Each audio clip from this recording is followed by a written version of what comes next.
Hello friends, welcome to Prema's terrace garden. இன்னைக்கு நம்ம மாடி தோட்டத்தில் மூலிகை செடி தான் பார்க்க போகிறோம். என்ன மூலிகைன்னா ரணகல்லி.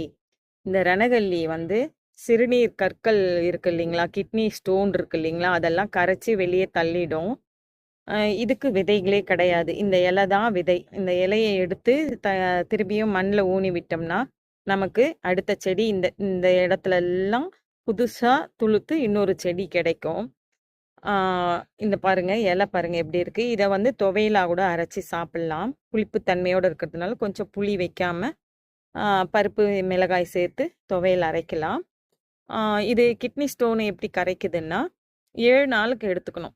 தொடர்ந்து 7 நாள் வந்து காலையில் வெறும் வயிற்றுல ஃபஸ்ட்டு ஒரு இலை எடுக்கணும். அதுக்கு அடுத்து மேலே இருக்கிற இலை, அதுக்கு அடுத்து மேலே இருக்கிற இலைன்னு சொல்லிட்டு 7 இலை எடுத்து சாப்பிடும்போது கிட்னி ஸ்டோன் வந்து உடைஞ்சி சிறுநீர் போகும்போது வெளியே வந்துடும், வலி இல்லாமல் வரும்.